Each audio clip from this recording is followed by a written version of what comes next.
اصل میں یہ سارا کام ڈریگوس کا کیا جا رہا تھا اور اس نے سلطان کو راستے سے ہٹا کر اپنے ایک بندے کو قلعے کا سردار بنا دیا تھا، اور یوں صلیبیوں کے ایک بڑے قلعے لیفکے پر ڈریگوس کا قبضہ ہو گیا تھا۔ ڈریگوس کے متعلق ساری معلومات کہ وہ کون ہے، اس کا اصل نام، حسب نسب، سب کچھ ایک لاکٹ میں موجود تھا۔ اسی لیے جب وہ لاکٹ سلطان تکفور تک پہنچا تو ڈریگوس نے اس کو قتل کروا دیا۔ ارطغرل جب ٹیکس کلیکٹرز پر حملہ کرتا ہے تو اس سے منگولوں میں شدید غم و غصہ پیدا ہوتا ہے، جس کے بعد منگولوں کا سربراہ ہلاکو خان اپنے 2 ظالم کمانڈروں کو کائی قبیلے کی طرف بھیجتا ہے۔ ان میں ایک کمانڈر ایلنچیک اور دوسرا سبوتائے ہوتا ہے۔ ہلاکو خان ان کو حکم دیتا ہے کہ کائی قبیلے کو ہمیشہ کے لیے ختم کر دو یا قید کر دو تاکہ دوبارہ ان میں منگولوں پر حملہ کرنے کی ہمت نہ ہو۔ وہ ایسے ہی کرتے ہیں اور تمام قبیلے والوں کو یرغمال بنا لیتے ہیں۔ ارطغرل کے بیٹے عثمان کو پکڑ کر ارطغرل سے کہتے ہیں کہ یا تو ہتھیار پھینک دو یا ہم عثمان کو قتل کر دیں گے۔ ارطغرل ان تمام شرائط سے انکار کر دیتا ہے اور وہاں خون ریز جنگ ہوتی ہے اور منگولوں کو مار بھگا دیتا ہے ارطغرل۔ اس دوران ارطغرل کی مدد منگولوں کے خلاف ڈریگوس کرتا ہے، اس لیے ارطغرل ڈریگوس سے اتحاد کر لیتا ہے، مگر ابھی تک ارطغرل کو معلوم نہیں تھا کہ ڈریگوس دراصل کون ہے۔ اس مقصد کے لیے ارطغرل البلگے خاتون کو یہ ذمہ داری سونپتا ہے کہ وہ پتہ کروائے کہ ڈریگوس اصل میں کون ہے۔ عمرو گلاری اور کائی قبیلے میں منگول بیبولات کو سردار بنا دیتے ہیں زبردستی۔ سرما خاتون جو کہ منگولوں سے ملی ہوئی ہوتی ہے، اس کو عورتوں کا سردار بنا دیا جاتا ہے۔ اسی دوران سلجان خاتون کا بیٹا سلیمان بلاد کی قید میں ہوتا ہے اور البلجہ خاتون بڑی ہوشیاری سے اسے آزاد کروا کر قبیلے روانہ کر دیتی ہے۔ ایک موقع پر ارطغرل کا بھائی گندوگدو منگول کمانڈر ایلنچیک کے پاس گرفتار ہو جاتا ہے اور ایلنچیک پر راستے میں کچھ لوگ حملہ کرتے ہیں، مگر ارطغرل ایلنچیک کی جان بچا لیتا ہے اور ایلنچیک سے کہتا ہے کہ میں تمہارے سب سے بڑے دشمن یعنی برقع خان کا تمہیں بتاؤں گا، مگر اس کے بدلے میں تمہیں گندوگدو کو رہا کرنا پڑے گا۔ چنانچہ ایسے ہی ہوتا ہے اور ارطغرل کا بھائی گندوگدو قبیلے واپس آ جاتا ہے۔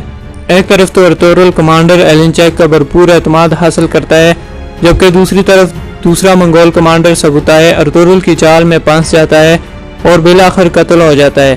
نہ صرف منگول کمانڈر سبوتائے قتل ہوتا ہے بلکہ اس کے کئی سپاہی اور ینال جو کہ بیبولات کا خاص سپاہی تھا وہ بھی مارا جاتا ہے۔ ارطغرل قبیلے واپس آ کر تمام عمرو گلاری کے سپاہیوں کو قبیلے سے نکال دیتا ہے اور ان کے قبیلے کے سارے جھنڈے بھی ہٹا دیے جاتے ہیں کیونکہ وہ سارے کے سارے غدار تھے۔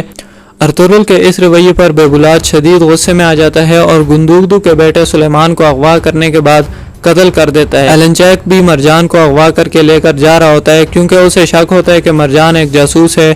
کمانڈر ایلنچیک اس پر شدید تشدد کرتا ہے مگر ارطغرل آ کر اس کی جان بچا لیتا ہے۔ ایلنچیک کے ساتھ شدید لڑائی کرتے ہوئے ارطغرل اور اس کے سپاہی چاروں طرف سے گھیر لیے جاتے ہیں، مگر ارطغرل کافی مقابلے کے بعد خود کو ایلنچیک سے آزاد کروا لیتا ہے۔ اس لڑائی میں بامسی کافی دیر سے آتا ہے جس کی وجہ سے ایلنچیک گندوگدو کو زخمی کر کے بھاگ جاتا ہے۔ ارطغرل بامسی کی اس حرکت پر اسے کائی قبیلے کے بڑے سپاہی کے عہدے سے ہٹا دیتا ہے اور عبدالرحمن کو اس کی جگہ کئی سپاہیوں کا ہیڈ بنا دیتا ہے۔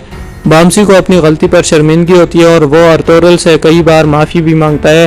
بیبولات بھی آئے دن کائی قبیلے میں لوگوں کو لڑوا رہا ہوتا ہے اور اب وہ سرما خاتون سے کہہ کر سلجان خاتون اور حفصہ خاتون کے درمیان اختلافات پیدا کر دیتا ہے جس سے ان میں کافی لڑائی اور بحث و مباحثہ بھی ہوتا ہے۔ دوستو ڈریگوس بھی کافی حربے آزماتا ہے کہ کسی طرح کائی قبیلے کو ختم کر دیا جائے مگر اس کے بنائے گئے ہر منصوبے پر ارطغرل پانی پھیر دیتا ہے۔ اب ڈریگوس بیبولات سے ملتا ہے اور اسے کہتا ہے کہ ارطغرل کو ختم کرنے کا وقت آ چکا ہے، اس لیے ہمیں متحد ہو کر اس کے خلاف لڑنا چاہیے۔ ارطغرل بھی لیف کے قلعے کے کمانڈر یورینس کے ساتھ مل کر ایلنچیک تک پہنچ جاتا ہے اور کمانڈر ایلنچیک کو پکڑ کر اس سے الباستی کے متعلق پوچھتا ہے کہ الباستی کون ہے اور اس کا ٹھکانہ کہاں ہے۔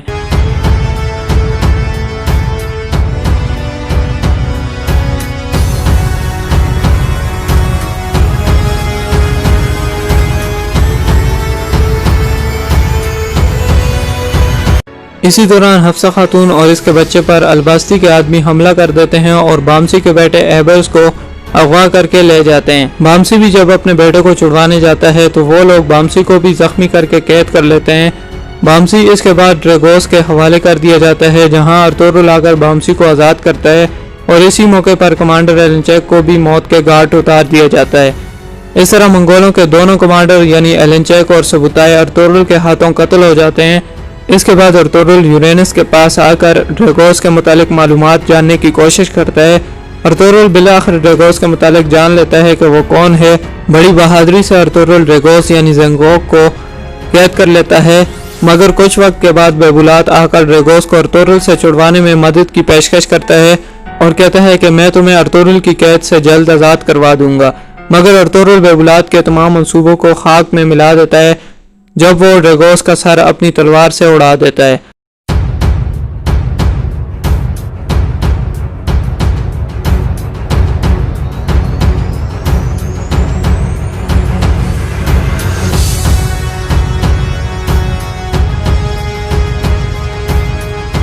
بامسی بھی مسجد میں جا کر اپنے رب سے معافی مانگنے کے بعد ارطغرل کے پاس آتا ہے اور دوبارہ اپنے کیے گئے غلطیوں پر معافی مانگتا ہے اور اس بار ارطغرل اسے معاف کر دیتا ہے۔ اس کے بعد البلجہ خاتون ارطغرل کو اپنے بھائی کے متعلق بتاتی ہے، مگر اصل میں وہ بھی نہیں جانتی کہ اس کا بھائی کون ہے اور اسے پتہ بھی نہیں ہوتا کہ وہ کہاں ہے۔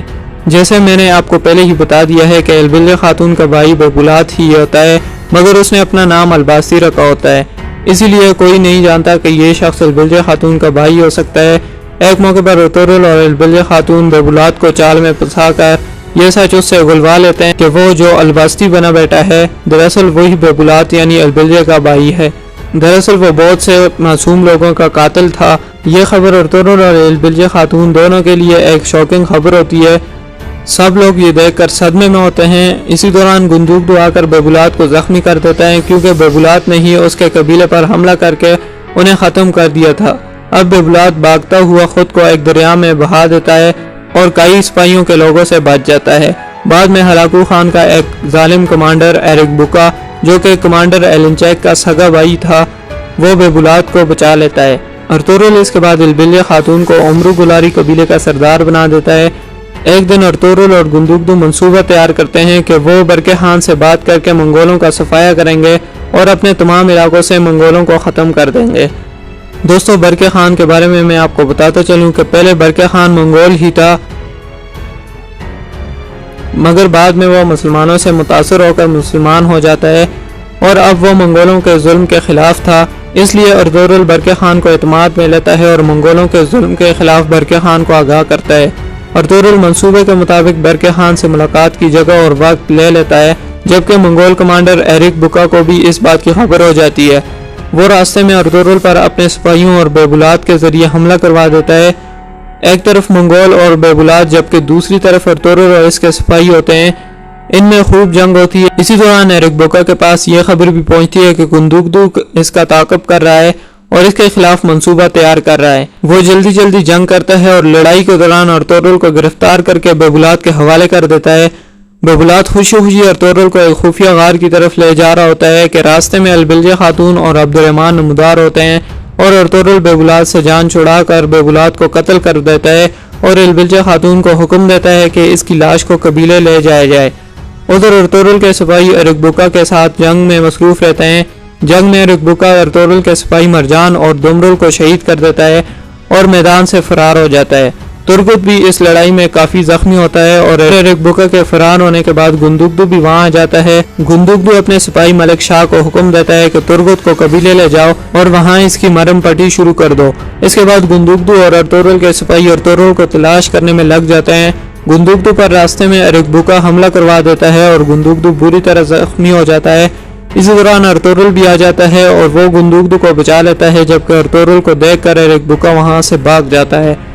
اس کے بعد ارطغرل اور باقی لوگ قبیلے واپس آ جاتے ہیں اور البلجہ خاتون اپنے بھائی بیبولات کی لاش سرما خاتون کو دکھاتی ہے اور سرما خاتون کو غداری کے جرم میں سزا بھی سنا دیتی ہے۔ اب ترگت اور گندوکدو صحتیاب ہو جاتے ہیں اور کافی عرصے کے بعد کئی قبیلے میں امن و سکون قائم ہو جاتا ہے، مگر ارطغرل کو ایرک بوکا کے ٹھکانے کے بارے میں معلوم کرنا ہوتا ہے کیونکہ ایرک بوکا کبھی بھی کئی قبیلے کے امن کو خراب کر سکتا تھا۔ اس دوران ارتک بے سفید داڑھی والے لوگوں سے خفیہ پیغام ارطغرل تک پہنچاتا ہے کہ سفید داڑھی والے اناتولیہ کی طرف برقع خان کے حوالے سے کافی پریشان ہے کیونکہ برقع خان کے آس پاس ایک منگول کمانڈر اور جاسوس موجود ہے جو کسی بھی وقت برقع خان پر حملہ کر کے اس کی جان لے سکتا ہے، اس لیے ضروری ہے کہ پہلے اسے ختم کیا جائے۔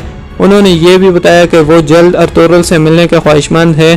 ادھر قبیلے میں سرما خاتون کی سزا معاف ہو جاتی ہے اور قبیلے میں موجود تاسکن بے اس سے شادی کا اظہار کرتا ہے۔ سرما خاتون بڑی ہوشیاری سے البلجہ خاتون کی جگہ لینا چاہتی ہے وہ تمام قبیلے کے سرداروں کو بلا کر خود کو قبیلے کا سردار نامزد کرنا چاہتی ہے۔ اس سلسلے میں تاسکن بے بھی اس کی کافی مدد کرتا ہے۔ گندوز، گنگوت اور بامسی کاروان سرائے کا گات لگا کر منگول جاسوس کے بارے میں جاننے کی کوشش کرتے ہیں۔ جب ٹیکس جمع کرنے کی باری آتی ہے تو ارطغرل اپنی جگہ ترگت اور گندوگدو کو بھیج دیتا ہے۔ راستے میں کمانڈر ایرکبورا ان پر حملہ کر دیتا ہے اور ان کے پاس سے سونا چھین لیتا ہے۔ ارطغرل چاہتا تھا کہ کسی طرح ایرکبورا تک پہنچ کر اس سے منگول جاسوس کے بارے میں معلومات حاصل کی جائیں۔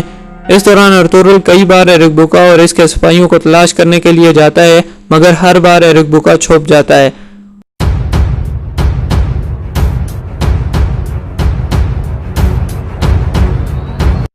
ادھر عمرو گلاری قبیلے میں البلیہ خاتون کو ہٹا کر سرما خاتون اور تاسکن بے خود کو زبردستی قبیلے کا سردار بنوا دیتے ہیں۔